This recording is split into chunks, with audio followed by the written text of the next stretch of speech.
नमस्कार, आप देख रहे हैं आर्या न्यूज। मैं हूं आपके साथ पल्लवी सिंह। महाराजगंज के हृदय में बसने वाला ग्राम सभा संवत्सा के नवनिर्वाचित प्रधान अनामिका लवकुश सिंह ने विगत 25 मई 2021 को इतिहास में पहली बार कुछ ऐसा कर दिखाया जिसकी उम्मीद किसी को नहीं थी। संवत्सा के भावी प्रधान अनामिका लवकुश सिंह जब शपथ लेने ग्राम पंचायत सचिवालय संवासा पहुंची तो लोकतंत्र के मंदिर में द्वार पर ही सर झुकाकर उन्होंने आशीर्वाद लिया। साथ ही आपको बता दें कि क्षण अधूर्त था और इस नज़ारे को देखकर कई लोग भी भाव विभोर हो गए। तस्वीरों में आप देख सकते हैं किस तरीके से जिम्मेदारियां उठाने से पहले ईश्वर का आशीर्वाद यहां पर लिया गया है। प्रधान अनामिका लवकुश सिंह ने मंदिर में माथा टेक कर अपने सफर की शुरुआत की है।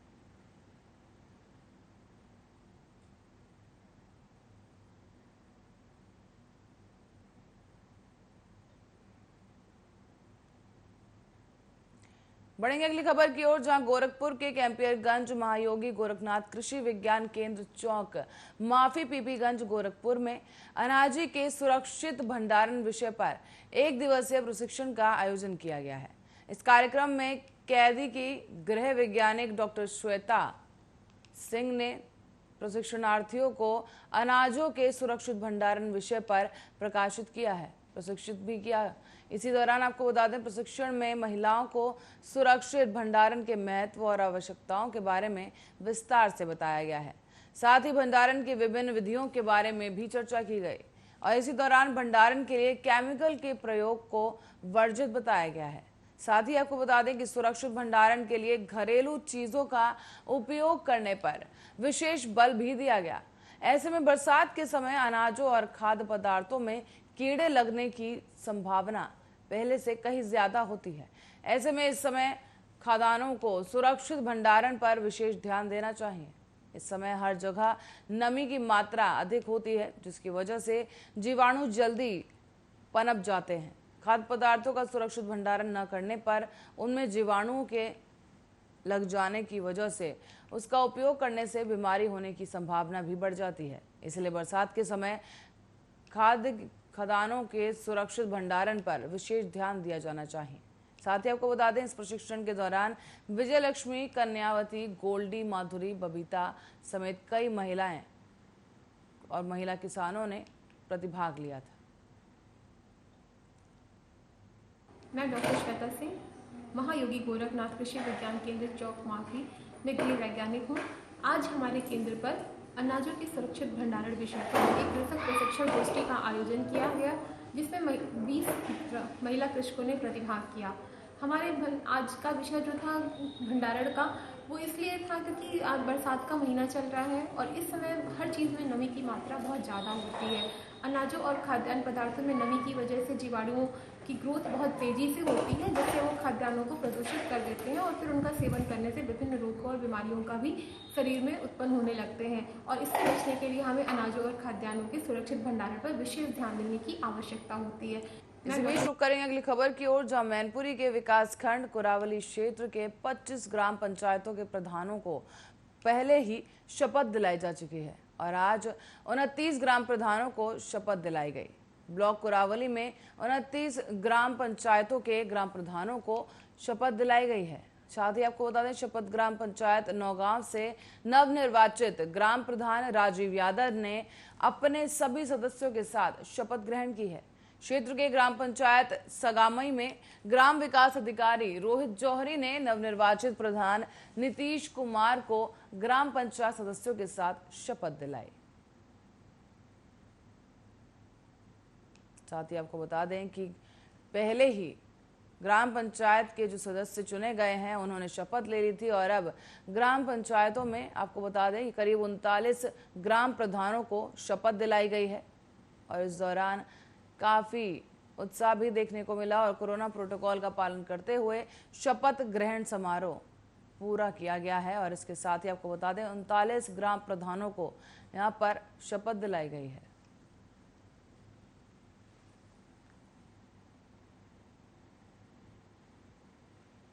खबर बाराबंकी से है, जहां प्रतापगढ़ पत्रकार हत्याकांड को लेकर अपर जिलाधिकारी के माध्यम से मुख्यमंत्री को पत्रकारों ने ज्ञापन सौंपा है। आपको बता दें कि जर्नलिस्ट एसोसिएशन संगठन द्वारा मृतक पत्रकार के पीड़ित परिजनों को इंसाफ दिलाए जाने की मांग उठने लगी है। साथ ही आपको बता दें कि उत्तर प्रदेश के प्रतापगढ़ के पत्रकार सुलभ श्रीवास्तव की शराब माफियाओं द्वारा हत्या कर दी गई थी। ये निर्मम हत्या इसको लेकर बाराबंकी जिले के पत्रकारों में जबरदस्त आक्रोश भी दिख रहा है। तो वहीं आज आइडियल जर्नलिस्ट एसोसिएशन बाराबंकी के संगठन और तमाम पत्रकारों ने आरोपियों के खिलाफ कार्रवाई और मृतक पत्रकार के पीड़ित परिजनों को इंसाफ दिलाए जाने को लेकर पत्रकारों ने मुख्यमंत्री योगी आदित्यनाथ को अपर जिलाधिकारी बाराबंकी के माध्यम से ज्ञापन सौंपा है। इसके साथ ही पत्रकारों की तरफ से बस यही मांग उठ रही है कि न्याय चाहिए। ऐसे में परिजनों को इंसाफ दिलाए जाने को लेकर यह ज्ञापन सौंपा गया है। और इसके साथ ही पत्रकार की हत्याकांड को लेकर सभी पत्रकार संगठनों ने न्याय की गुहार लगाई है और इसके साथ ही सीएम योगी से ज्ञापन सौंपकर ज्ञापन के जरिए मदद की यहाँ पर और न्याय की खास तौर पर गुहार लगाई जा रही है।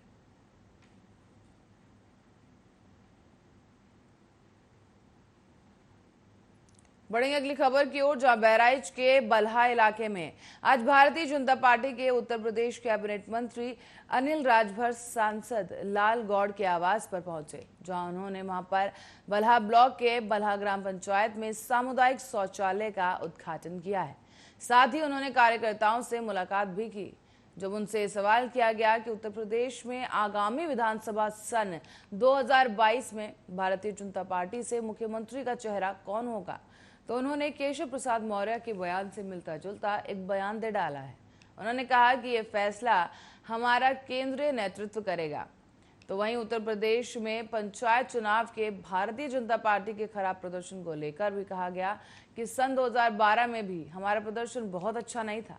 हालांकि उसके बावजूद भी हमने सन 2017 में सरकार पूर्ण बहुमत से बनाई है। इसी के साथ ही उन्होंने आगे कहा कि सन 2022 में भी वो 350 सीटें जीत के लाएंगे।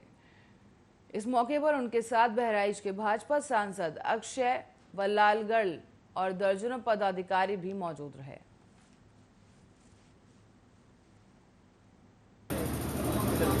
देखिए, ये विषय राष्ट्रीय नेतृत्व का है। अब भारतीय जनता पार्टी में इतना अनुशासनहीनता तो हो ही नहीं सकती कि एक दूसरे के अधिकारों का अतिक्रमण करने की हिम्मत हम लोगों को हो। तो ये चीजें हमारे जो राष्ट्रीय नेतृत्व है वो इन सब चीजों पर फैसला लेता है और उस पर प्रतिक्रिया देना उचित नहीं। 2022 की तैयारी आपके सामने है। कितने सीटों का हमारा बूथ पर काम करने वाला साथी, हमारा सेक्टर पर काम करने वाला। बढ़ते अगली खबर की ओर, जहां खबर एटा से सामने आई है, जहां जमीनी विवाद को लेकर परिवार के दो पक्षों में ही भिड़ंत हो गई।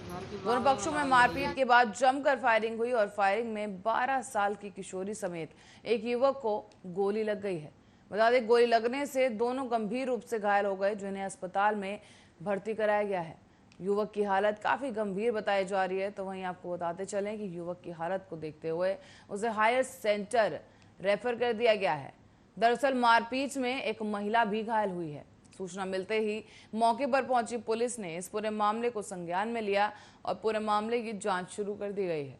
जो थेरा थाना के गांव नगला भूड़ का ये पूरा मामला बताया जा रहा है, जहां पर आपसी विवाद के चलते एक ही परिवार के दो पक्षों में विवाद हो गया। इस दौरान एक पक्ष ने फायरिंग शुरू कर दी, जिसमें एक किशोरी समेत एक युवक गंभीर रूप से घायल हो गया है। साथ ही एक महिला को भी काफी गंभीर चोटें आई हैं और इस दौरान जो युवक है उसकी हालत काफी नाजुक बनी हुई है, जिसे उसकी हालत देखते हुए हायर सेंटर रेफर कर दिया गया है। दरअसल आपको बता दें, इस पूरी घटनाक्रम के पीछे जमीनी विवाद एक कारण रहा है। जमीनी विवाद के चलते इस पूरे हत्याकांड को अंजाम दिया गया है। एटा से हत्याकांड का यह मामला सामने आ रहा है, जहां पर एक ही परिवार के दो पक्षों में जमीन को लेकर विवाद छिड़ गया। विवाद इतना बढ़ गया कि एक पक्ष ने फायरिंग शुरू कर दी और अपने ही परिवार वालों पर गोलियां चला दी। इस दौरान एक किशोरी गंभीर रूप से घायल हो गई है, साथ ही एक युवक को भी गोली लगी है।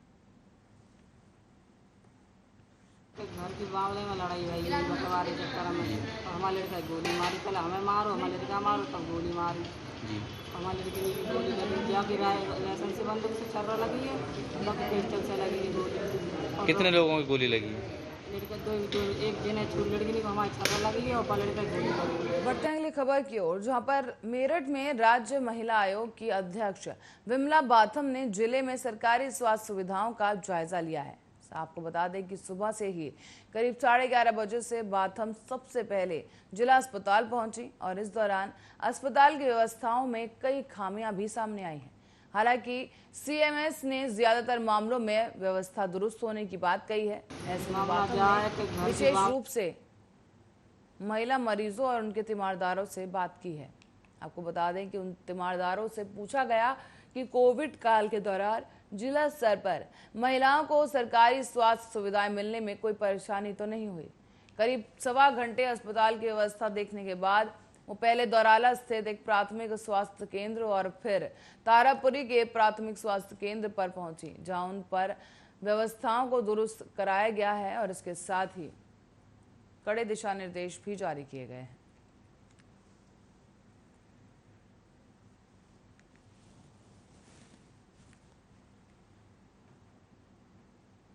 कोविड का समय चल रहा है और मुख्यमंत्री जी हमारे चाहते हैं, वो तो पीएम भी चाहते हैं, मुख्यमंत्री भी चाहते हैं कि महिलाओं को सुरक्षा और उनका सम्मान, उसमें कोई कमी कहीं ना आ पाए और कैसे महिलाओं को सेव किया जाए, कैसे उनके लिए किया जाए कुछ। विशेष रूप से टीकाकरण जैसे चल रहा है अभी, तो आपने भी देखा होगा टीवी में दिखाते हैं कि मना करती महिलाएं कि नहीं टीका लगवाएंगे या क्या, तो उनको टीका लगवाने के लिए प्रेरित करना।